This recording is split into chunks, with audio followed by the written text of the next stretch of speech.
Everyone, my name is Ryan and this is Ade, and here we go with another edition of Box Talk. Today, Kell Brook versus Vyacheslav Senchenko, former IBF number one contender versus the former title holder who just beat Ricky Hatton.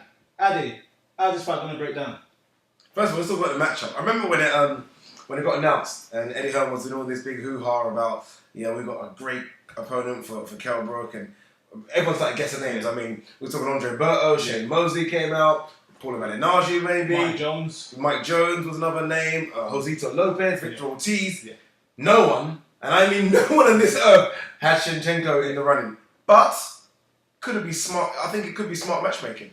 I mean, Senchenko's got a name. I mean, we all saw the Malignaggi fight. But a decent performance. Malignaggi's a great boxer. And he obviously crumbled Ricky Hatton. He's not going to get credit for the Ricky Hatton fight, obviously, because Ricky Hatton was gone 3 years. But I think, to me, it's weird. Kell Brook's an unbeaten fighter, but this is almost, to me, the last chance. He loses or doesn't do a good performance to me against Senchenko. Maybe he's just not up to that level that we think he is. I think he's up to that level, but maybe he just isn't. I think in terms of British matchmaking, of how the fight was made, I think it's a good fight in the sense whereas everyone loved Ricky Hatton, everyone saw the Ricky Hatton come back, so everyone knows who Senchenko is. Yeah. Also, he's a former world titleist, so he's got that credibility, whereas he's, in a sense, you can say he's been to the top of the mountain. He had the belt as a former world champion. And he's fought a couple credible names previously. So, as a matchmaking, it sounds really good on paper. In substance, though, I don't think it's a really good matchup in the sense whereas Senchenko fights well, does a lot of things well, but when you look at a stacked division at 140, you've got a lot of people who've never been title holders, but have got more credibility than he has. But one thing we do get carried away with, especially in this country, is the names in America. Sometimes the names, there's more. Basically, what I'm trying to say is that we always want a name. We want a name over here. Like if someone, for example, matched up with Shane Mosley, we'd have been going, oh my God, Shane Mosley sometimes. Senchenko is a more credible opponent than beating a Shane Mosley would be. Yeah. As an example. Maybe even a Victor Ortiz who's been out of the ring as well. Yeah. Senchenko is more credible in that sense. To me, it's just disappointing for Kell Brook. Obviously, I mean, you kind of lost out in the Devon Alexandra fight, which would have been your kind of big step into America. You maybe wanted to have another big American name. Just kind of get that name. Maybe getting Senchenko isn't the name you wanted. Kell Brook, I think Kell Brook's a great talent. I don't think he deserves the accolades he's been given. I don't think he deserves his number one contender shot. I don't think he earned that status. As I mentioned previously, the division's really, really stacked. But I do feel sorry for him. I mean, unfortunately, the pull-out between him and Alexander due to various injuries is no one's fault. Yeah. It's called being an athlete, it's called being a person.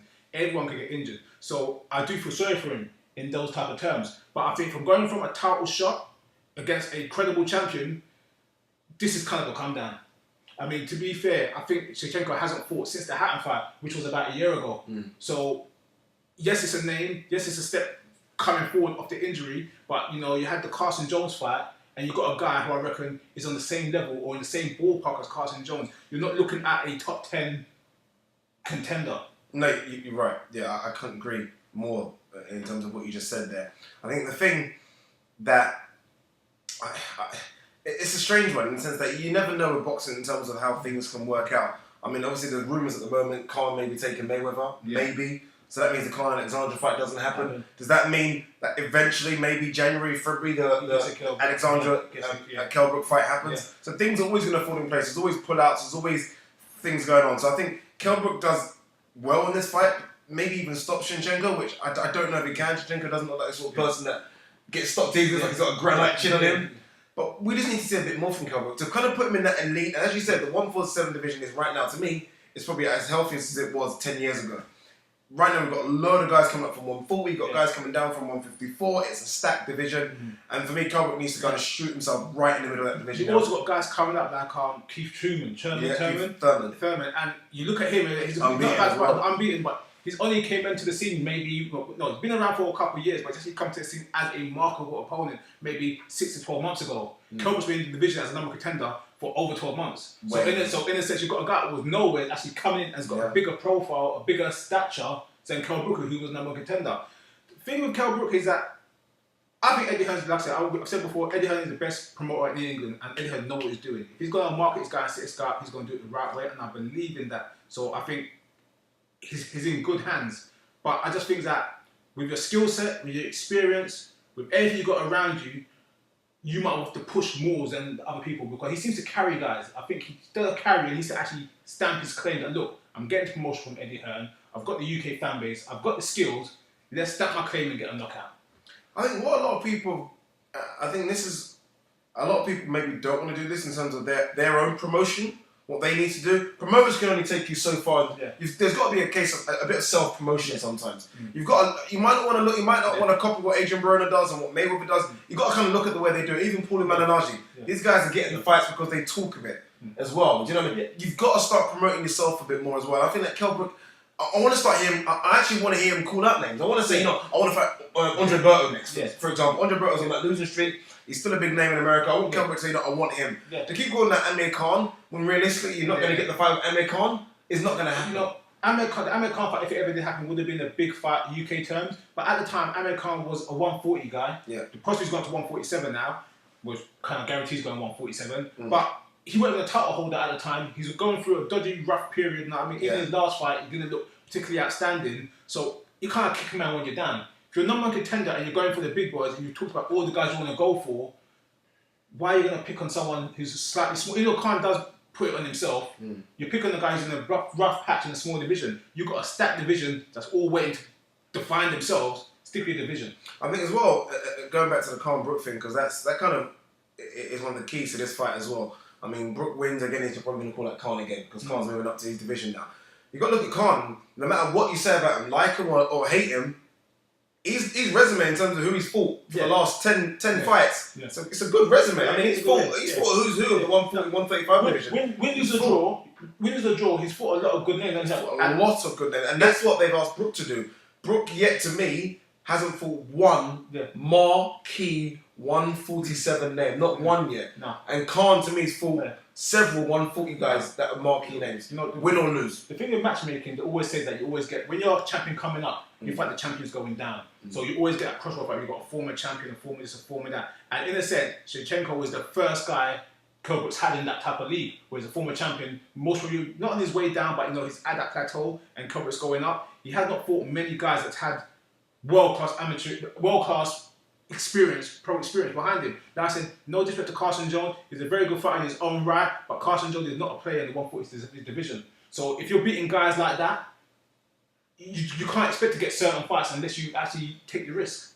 Yeah, another thing as well, I mean, again, I'm very pro Kell Brook. I like Kell Brook. I've been watching him since he won the British title, defended it. You just want to see people take that next step for me. And I feel like,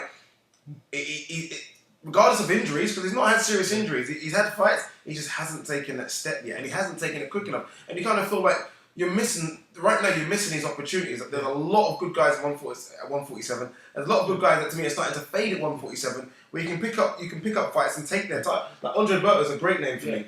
Andre Berto is starting to fade for me now. He's there for the taking. Yeah, he is. That's the kind of fight you want to take. It's a good on name and resume. He's a former world champion, and he still ain't a bum. It'll be a good fight. And I feel like he's missed out on Shane Mosley maybe about 12 months ago, for example. He's missing out on these fights. I mean, you got Shane Mosley, who last time fought, I think he fought in Cancun. Who did he fight in Cancun? I can't remember the guy who fought in Cancun. A Mexican. Now he's going to go travel to Australia to fight Anthony Mundine. It's like, they're the chances. Those are opportunities for you, Kell Brook. Those are your opportunities right there. A good name, a Hall of Fame that you could easily be. I think Kell Brook is a tremendous talent.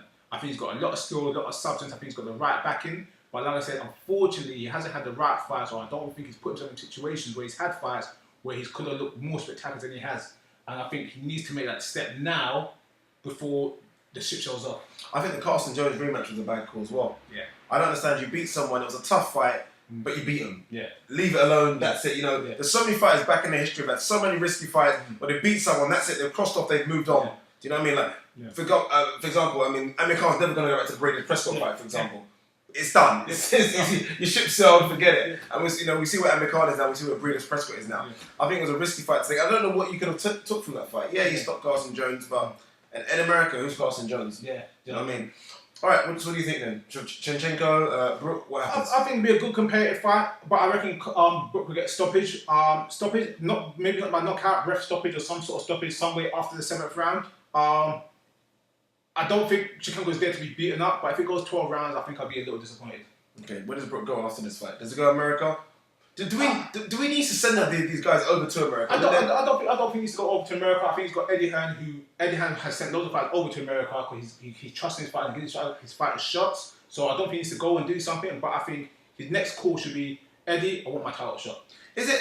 I always thought these guys though. Is it like the Tony Bellews, the David Prices as well, that they get they set up their own home arenas, 8, 9, 10, 12,000, and it almost makes them feel like they've already arrived. Yeah. Yet they haven't arrived. David Price said this as well. David Price said on Sky Sports News recently that he almost feels that he wants to go back to a small hall show, travel away somewhere and fight rather than feeling like the king when you're not really the king of your castle yet. Yeah. See, this is the thing like I said, everyone knows I'm huge on how fighters develop themselves, and this is the thing about when you rush guys in. I mean, if you look at the old amateur system, when people came out of the pros, look in the 80s, these guys were not main event fighters. These guys fought on undercard, fought very obscure. Even Andre Ward done it to an extent when he first came out. Like his first 7, 8 fights were not really marquee fights, were kind of under the radar, whereas that's what you need to develop. Build that comment, build that base, and learn about yourself and your fighting style.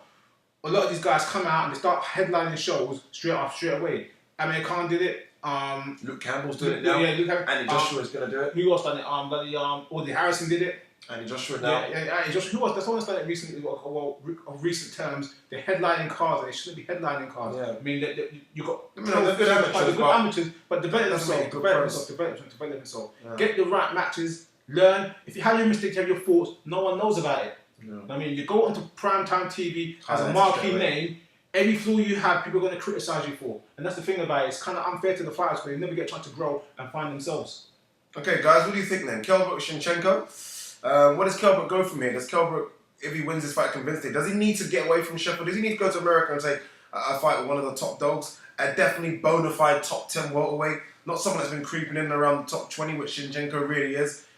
Does Kell Brook win easily, or does Senchenko, again, cause the upset like he did Ricky Hatton? Leave your comments below or email us at BoxTalk@hotmail.co.uk. And guys, thanks for tuning in for another edition of BoxTalk.